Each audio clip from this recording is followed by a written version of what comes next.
ધોરાજીમાં હિન્દુ એકતા સમિતિ ધોરાજી શહેર દ્વારા ડોક્ટર પ્રવીણભાઈ ગરબી ચોક મૌન રેલી યોજીને બાંગ્લાદેશમાં થતા હિન્દુઓ પર અત્યાચાર બંધ થાય તે માટે ડેપ્યુટી કલેક્ટરને આવેદનપત્ર પાઠવવામાં આવ્યું। છેલ્લા ઘણા સમય થયા બાંગ્લાદેશમાં હિન્દુ સમાજના લોકો પર અત્યાચાર થઈ રહ્યા છે, તેનો વિરોધ નોંધાવી ધોરાજી હિન્દુ સમાજ દ્વારા એક રેલી કાઢી કલેક્ટરને આવેદનપત્ર આપવામાં આવ્યું। ત્યારે ધોરાજી શહેરના હિન્દુ એકતા સમિતિ દ્વારા ડોક્ટર પ્રવીણભાઈ ગરબી ચોકથી હિન્દુ સમાજ દ્વારા રેલી યોજી શહેરના મુખ્ય માર્ગ પર હિન્દુ સમાજ પર થતા અત્યાચારો બંધ કરવાના નારા સાથે રેલી નીકળી હતી।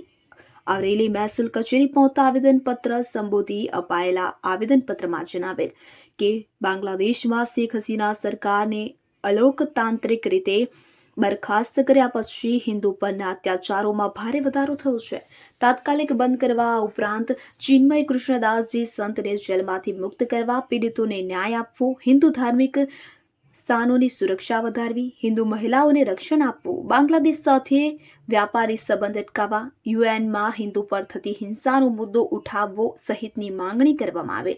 આ મૌન રેલીમાં ધોરાજી તાલુકાના તમામ સામાજિક સંસ્થાઓ, સામાજિક આગેવાનો, સંત મહતોની ઉપસ્થિતિમાં મૌન રેલી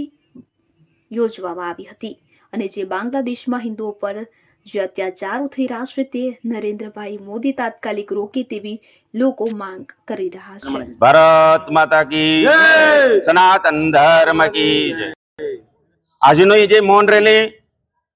ધોરાજી જે સંઘ વિશ્વ હિન્દુ પરિષદ બજરંગ દળ દ્વારા જે આયોજિત હતી એમાં વિશેષ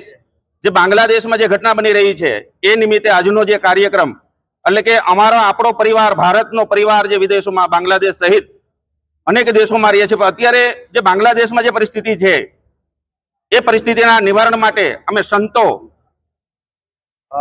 અને જે આ લોક જાગૃતિ દ્વારા માનનીય વડાપ્રધાન સાહેબને જે સરસ મજાનો સંદેશો પાઠવીએ છીએ કે આ બાંગ્લાદેશમાં જે અત્યાચાર થઈ રહ્યો છે આ શીઘ્રમાં શીઘ્ર એટલે કે જલ્દીમાં જલ્દી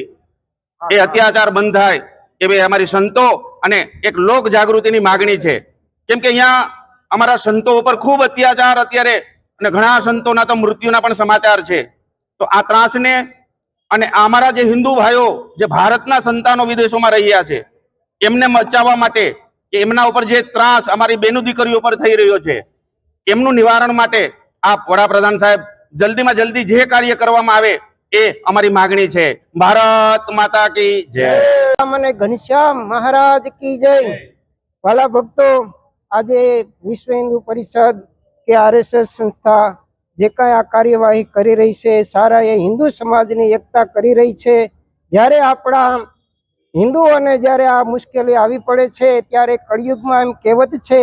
કે સંઘ વિના કોઈ કાર્ય થઈ શકતું નથી, માટે બધા એકત્રિત થઈ અને જો આ કાર્યમાં આપણે સૌ કોઈ સહભાગી થઈએ અને સારા એ સમાજને આપણે ઉપયોગી થઈએ, સારા એ હિન્દુ પરિષદને આપણે એક સારા એ હિન્દુ પરિષદને આપણે સહકાર આપીએ તો એ બદલ આપણે